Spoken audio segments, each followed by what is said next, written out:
Prep starts in 2 weeks. It's about 14 weeks right now out from the marathon. Flat track, going to go for sub 3. Last marathon I did was 3:13. I'm really excited to go and test how it feels this time. 8 months ago, I had no idea what I was getting myself into. The training, the preparation, it was unlike anything I've ever done before. But this isn't a story about winging it and hoping for the best. This is a story about hard work, discipline, and proving that with enough determination, you can go anywhere you want to go.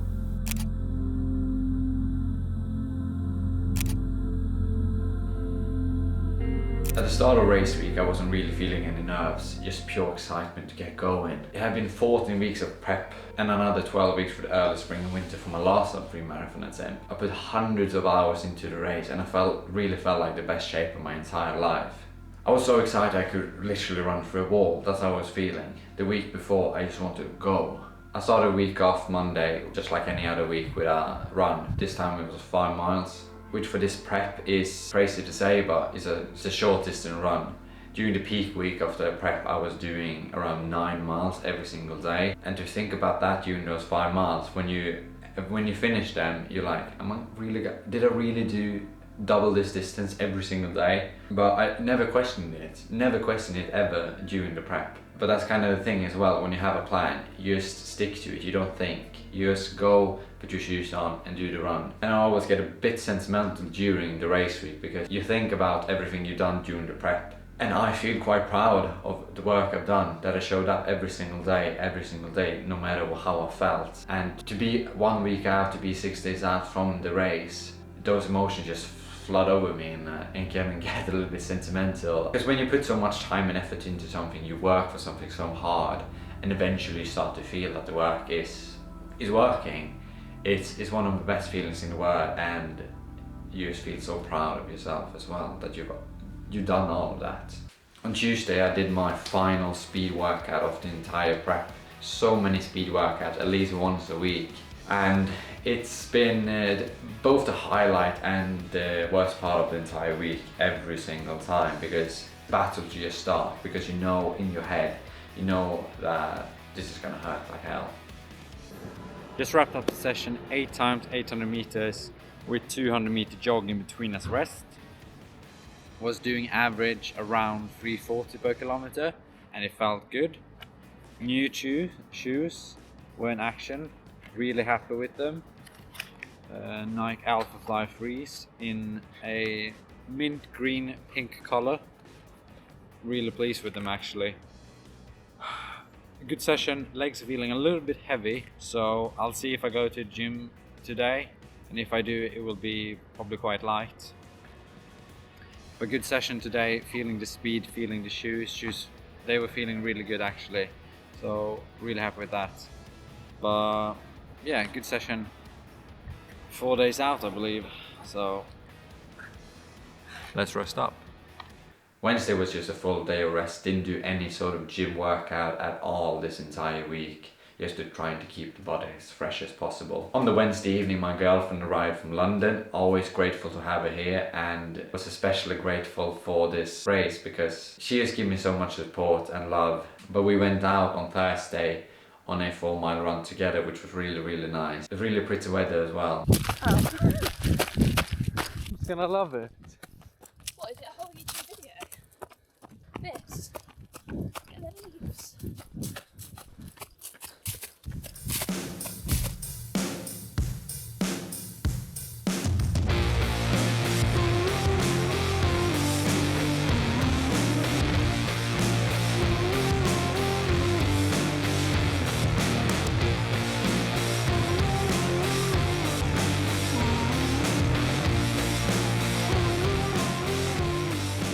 Friday was the last run before the race.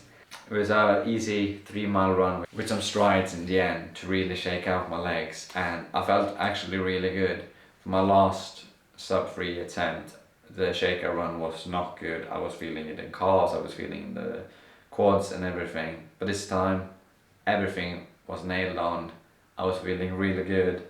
I've been carb loading like crazy the entire week, and a lot of cereal was consumed, let's say that.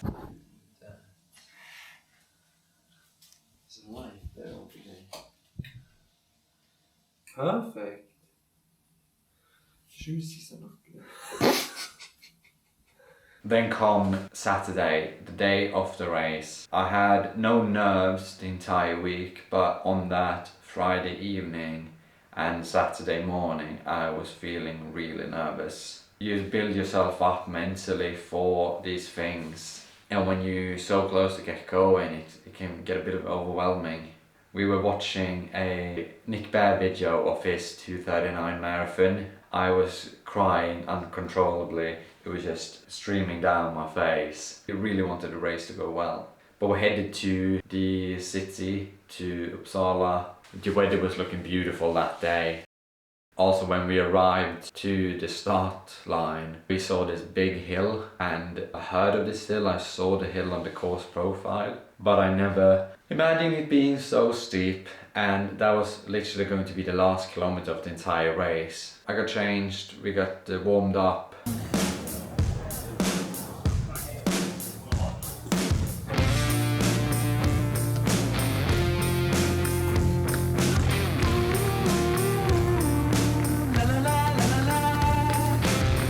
Så då har vi en riktigt härlig grupp här. Då kör vi igång igen. Hjärtligt välkomna till Uppsala! Before I knew it, it was time to go. There was a lot of people. It was difficult to find a groove in the beginning. It was really difficult. I had no idea how quick I was gonna go, how it was gonna feel. It's everything different on the day. But I had written on my arm the splits I was gonna do. 6:50s to 6:55 per mile, the first 10k, which is over a sub-3 pace. But I just wanted to not start too quick and reserve some energy. And when the first 10k clocked, my goal was 43 minutes and I did 42:50, so I was feeling really good. And then I felt, okay, let's switch the gas on, let's put the gas on and get going. For next 10 or so kilometers, I just tried to keep that 6:45 per mile, tried to calm myself down. There's a lot of times some people were past me and I was looking and I was doing 6:30 and I was like, just calm down, take some deep breaths, hold your pace. Because the marathon is a long game, there's no sprint. You need to control yourself, because once you get off the cliff, it's very difficult to come back. Probably won't, you're just gonna fall deeper and deeper. And I did not want to get close to that cliff right in the beginning. Saw my girlfriend around the 21k, 22k mark, which made me really happy. It was a quick exchange, maybe like 5-10 seconds. It really made a positive impact on my feeling. Seeing the people you love when you're doing something hard, it just switches your perspective and you kind of forget about the pain a little bit. 22k to about 28k. I was still just cruising and grooving around 6:45 per mile, not trying to go quicker, not trying to go slower, just maintain that pace. Each mile ticking off. Because you know, and you've heard about the wall, so to say, around the 18 mile, 20 mile, 22 mile point. So I knew, let's conserve myself, see how I feel. Then I can start talking about, should I go quicker, should I go slower, what should I do? Around the 28k mark, I saw her again. It was a beautiful exchange of conversation that we had. And I said as well that I was behind the sub-3 group, but it was part of my plan. How are you? Okay. I'm doing it. I should. I'm a bit behind them now. That's I'm on okay. my plan. That's fine. My hands are so cold. I don't need I to. can't. Not enough gels. Yeah, I have to like go further clean in the motor. Do you want me to have your phone? No. You're doing so well. Thank you. I can't keep this up. I love you so much. Me too. Bye. After that exchange, I was trying to take it chill, just take one step at a time, 1 mile at a time, because it was that point, that 30k mark, that it starts to hurt. You start to realize what you're doing and you start to realize that you have another 12 kilometers to go.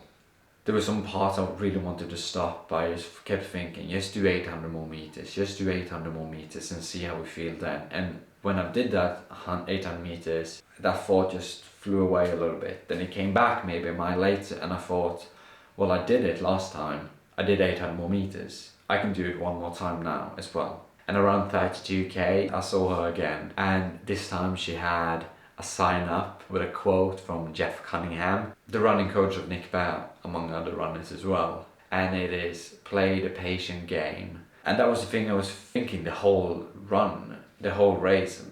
That's why I started so conservatively, to take it easy the first 10k, to play the patient game, to take it easy, to conserve my energy. And to see this sign at the 32k mark was just perfect for me, because I knew there was still 10k to go. I needed to play the patient game that time as well. It also brought a smile on my face, which helped. But I knew I needed to play the patient game for another 5 or so kilometers before I could start to rip it, because I was hurting at that point. And then coming at around 35 kilometers, I started to catch up with the sub-3 group. I hadn't seen them for the first 10-15 kilometers of the race, and then I just been chasing them down, and to finally catch up with them was feeling really good. Then around 36 kilometers, when I'm shared about 1 or 2 miles with them, I was starting to fall behind a little bit. And I was thinking, what am I doing? Why am I here? Why do I run this? Why do I do this to myself? You just need to remind yourself of why you do these things. Why do you put yourself in this misery to accomplish a goal of running a marathon on the sub 3 hours? I knew before the race and everything, I just wanted to do this. It's not all about a goal, it's about the journey and how you progress as a person, how you progress as an athlete, how you progress as just an individual. And in those moments, you want to quit, you want to get off, you want to cut the pace a little bit, when you really need to remind yourself why you're doing these things. I started saying to myself that you've done so well so far, you can go more, you won't quit this race. I was never gonna quit the race, I'm always gonna finish it. But then, do I want to finish it in the time that I want to? Or do I want to play on my emotions, play on my feelings a little bit there, and feel good, feel better in that moment, to cross the finish line in 3 hours 10 minutes and off by 10 minutes, my goal. How's that gonna make me feel? I put so much energy into this. I put about 8 months of work into this race. Do I want to let that slip? For the last 30 minutes of the race, do I want to let it slip? Or do I just want to take deep breaths, keep going, keep going, keep going until you hit that goal? And I just kept going. There was no stopping. I knew I wasn't gonna stop. But those minds, those thoughts in your mind always creep up, and you just need to remind yourself, why do I do this? Around 39 kilometers, this song came on. It's The Pretender by Foo Fighters. It just flipped a switch in me. And I said, okay, let's see what you're really made of. And I went out of the sub 3 hour group and I started running.